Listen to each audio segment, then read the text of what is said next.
You're listening to Shoe In, covering the ins and outs of all things footwear, from sneakers to heels, loafers to slippers, and every type of shoe in between.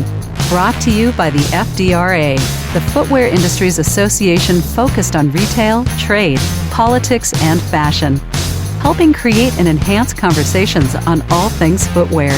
And now your footwear insiders, Matt Priest and Andy Polk. Welcome back, all you shoe-in-aholics. We know how much you love this show. Everybody downloads every Monday, listens on the way into work, which may be just walking downstairs into your basement. We get it. But maybe soon, actually, we will return to driving back into work. Matt, as we start this episode off today and this week, I think one of the hottest topics that we talk about in our industry is supply chains and getting product into countries and all the different amazing ways that people come up with to, get the lead times down faster, get it in quicker, get it in cheaper, number of different ways. And lucky for us, we always have great partners and experts that help guide our members down the right path. Yeah, man, we do. She's like a sister from another mother, and that is Kerry Rasmussen of Farrow in the Great White North. She has been on Shoe In before. She is on our weekly calls. She is everywhere and is everything to everybody within FDRA. So, Kerry, it is awesome to have you back at Shoe In Show or on Shoe In Show. We haven't seen each other physically in person for a long time. I'm going through like Kerry Rasmussen withdrawal at this point. But nevertheless, we got a lot of stuff we want to talk about. So how are things today up in Canada, Kerry? Oh, well, we just had another announcement of stricter lockdown, and it's just extra fun every day. Kids are coming back home now for at-home schooling for a couple of weeks, and I guess we'll see how things go. Let's set aside that doom and gloom and talk about like the industry aspect. One of the reasons I wanted you on today's episode, Kerry, was that you and I were just talking offline about e-commerce shipments and product coming in and value declarations, which are really important based on what percentage of duty is collected. So what's the value of the shipment? And you were starting to talk about a concern that you had just anecdotally that you were seeing from products coming in. So we'll start there. We won't end there. We got other stuff we want to talk about, but walk me through your concern as we talked on the phone the other day. Well, I think my main concern was that people are not declaring things properly through customs. So when I'm ordering something online and it's coming in from offshore, it is often undervalued or misdeclared, just as I think a means to try and save me money or time. I have some real life examples. I had some hoodies come in through DHL, and I actually paid $189 US for 2 hoodies and a t-shirt. And lo and behold, they declared them at less than $50. So my duty and tax bill was a whopping $6, and it should have been maybe around $50. So while that benefits me as Kerry, the customs broker, it's appalling and alarming, and I have grave concern for what e-commerce is going to look like, the future of e-commerce in Canada. What's the enforcement mechanism? Like, how do you think Canadian Customs in general looks at that? And clearly 2 hoodies and a t-shirt, which sounds like a hip hop song, would have a higher valuation. Matt would be the t-shirt. $50 for sure. So what's the enforcement look like on this? Well, right now, really all they look at is just a manifest of what's coming in. So, what it is, pieces, weight, value, who it's from, who it's to. And because of the low value, they don't really put a lot of focus on it. But at the same time, just knowing that so much more is coming in the country this way, I really only think it's a matter of time before they start to look at the compliance of documentation for these shipments. I actually have a client right now that somehow their UPS shipping system designated a whole bunch of shipments as apparel, and that's not what it is at all. It's they're auto parts. So those are all now in the process of being examined, because what they were declared through the courier and now what they really are. So they're all being examined. The values were all off. They were all declared at $100, but they're some are 180, some are 370. So it's, I think they are catching on, but it's just one of these things that takes time. Yeah, for sure. So let's broaden it out. Let's back the truck up a little bit and talk more about the Canadian consumer. Right now in the U.S., we can keep this a little evergreen, but we don't have to. Right now in the U.S., people have a lot of cash. Demand is up. Inventory's low. Our brands are chasing. The retailers are chasing brands and product. Compare and contrast that to the Canadian consumer right now. For American brands, particularly, want to sell into the Canadian market. Well, I have to say that the supply is very low in Canada. If you go on to some retailers' websites, they're out of a lot of sizes. They're out of a lot of stock. Stores are, if they are open, they're operating at low capacity. So it's just trying to get the product in general is very difficult. And, what drives me nuts, a lot of people are doing the social media marketing right now. So they're putting their products on like Facebook or Instagram or that sort of thing. And, you click on something that you see because it is very appealing, and then it's like a size extra small. And I'm not an extra small. So how has that then, if you're going through COVID, and obviously we've seen this in the US too, but I'm just wondering from the Canadian side, we've seen people change their attitudes and I guess beliefs really around footwear and purchasing online. So even after COVID, we're looking at 50% online sales over the next 12 months. It'll probably hit 50%. Some brands are already over that, so it just depends on what it is and the product. But, when you're looking at stores having closures, when you're looking at product scarcity, and then you're looking at e-commerce and you're like, well, I might have to wait a little bit longer to get it, but it'll come and it's in my size. Is it reshifting the attitudes there as well around just total e-commerce for the majority of products sold in Canada? I think so. It gives you more variety, but I think people are also still hesitant about going out to the mall, even to go shopping. That whole experience has just changed so very much. You have to wear a mask, you have to stay distant. There's just so many rules. And, I also think there's the late night insomniac that just starts scrolling. Like a lot of my Amazon purchases are done late at night after a glass of wine.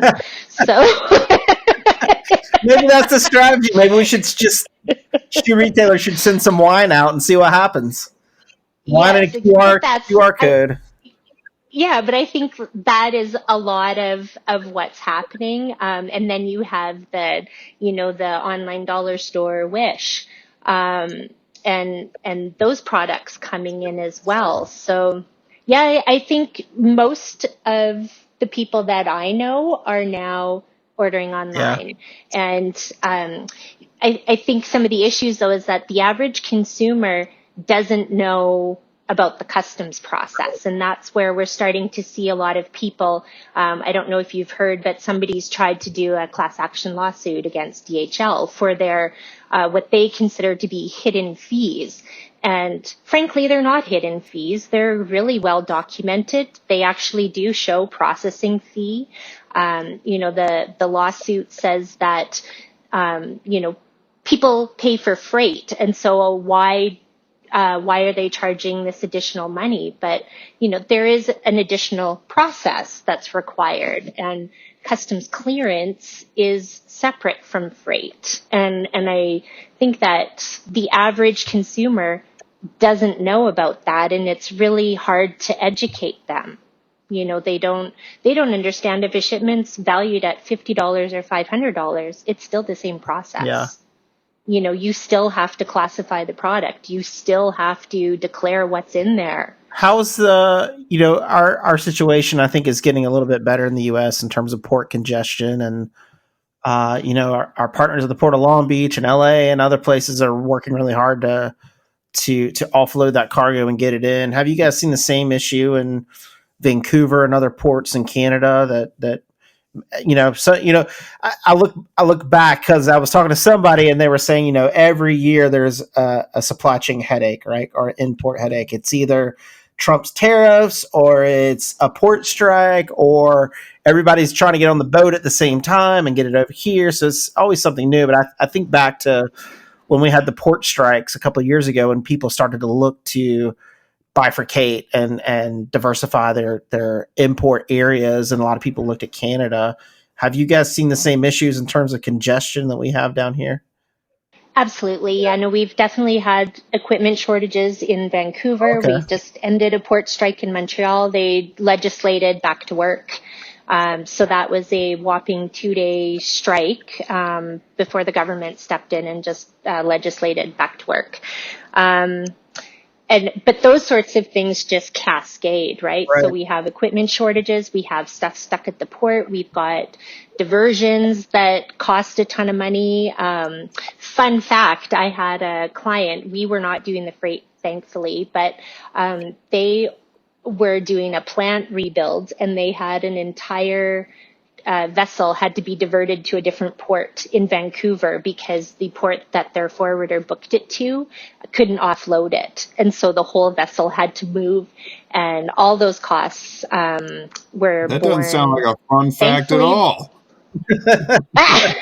Well, no, it's fun because we weren't doing the freight, but I couldn't even imagine what the bill would have been on that, to divert the container and then also have to, then the size of the equipment was too big for the road in Vancouver. So they ended up having to pay somebody to go in and dismantle it to take it to the final destination. Nightmare. So, oh yeah. Yeah.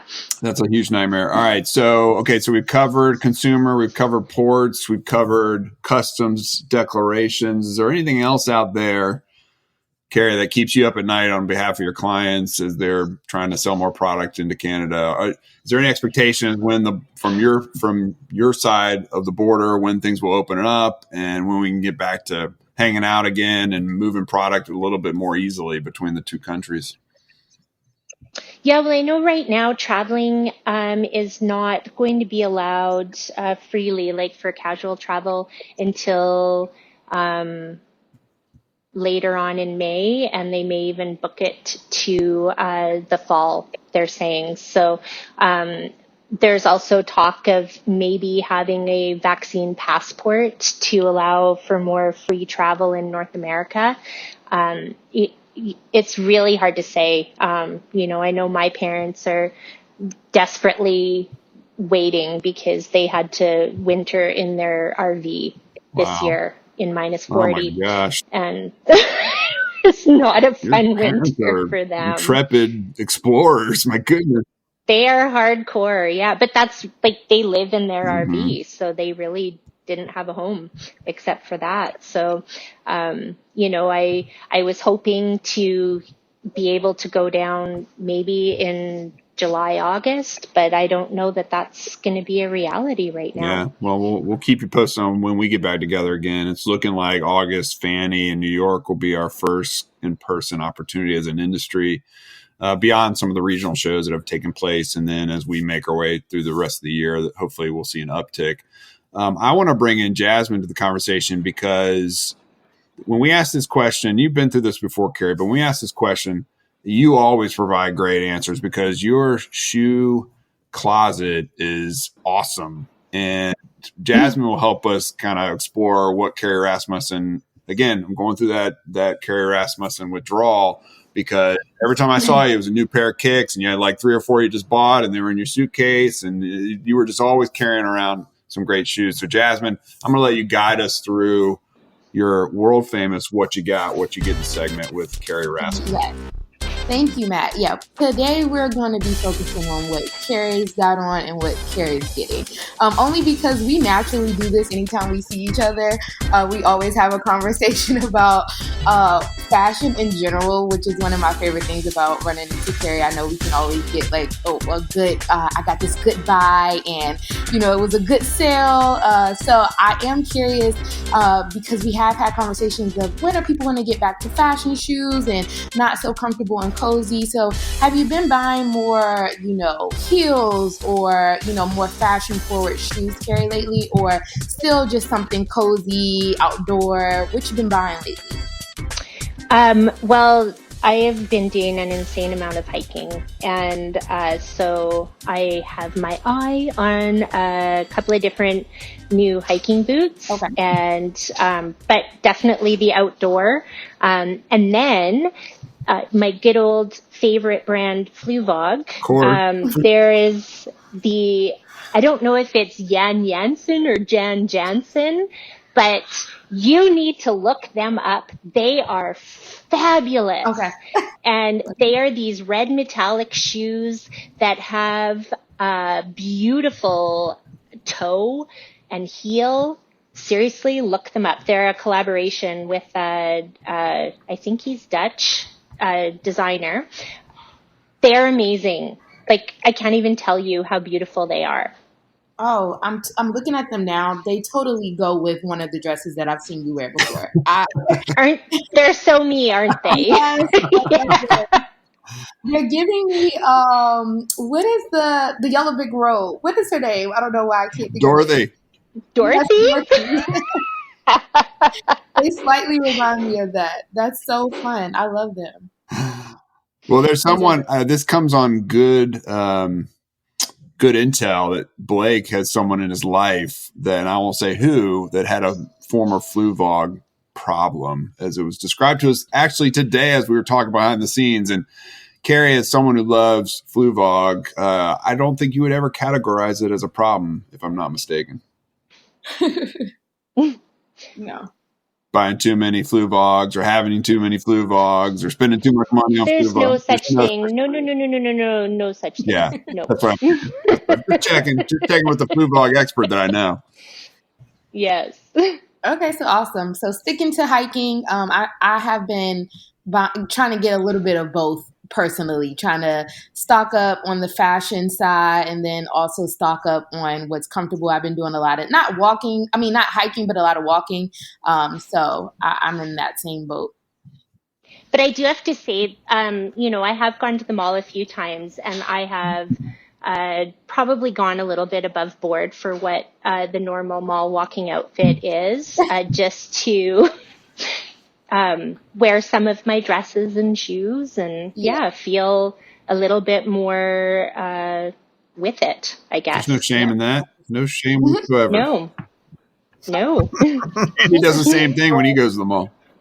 Exactly. I went to the grocery store with my mother, and she looked at me and was like, "Where are you going?" And I was like, "Going to the grocery store." Were you going to the club or were you going to sleep? That's the question. Interesting.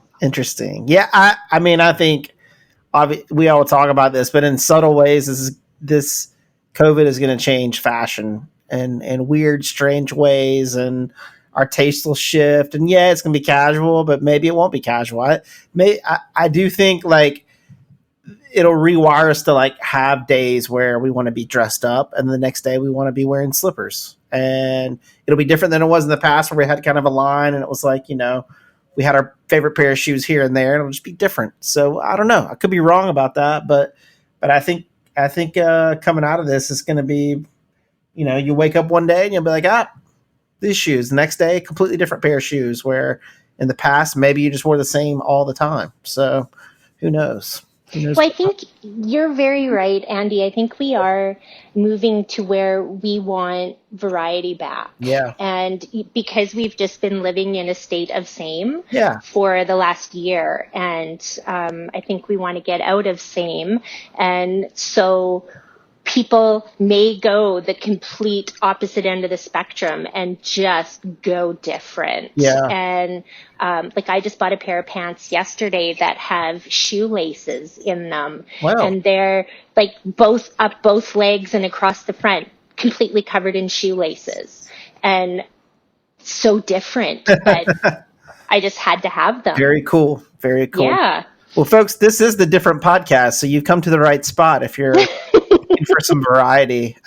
This is Shoe and Show. Kerry, thank you very much for joining us again, for all your support of FDRA and our members and all the great work that you guys do and providing us line of sight into what's happening and great tips and best practices to improve our members' businesses, especially around customs and supply chains. But folks, Shoe and Show going strong for almost 5 years now. Thank you so much for listening each and every week. We know you listen to every episode 3 times, so we really appreciate it.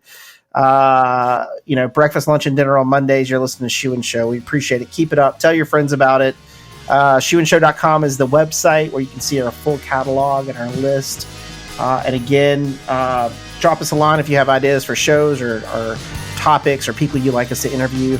The show's about strengthening the industry and bit by bit together through FDRA and the collaborations we have, we're able to make that happen.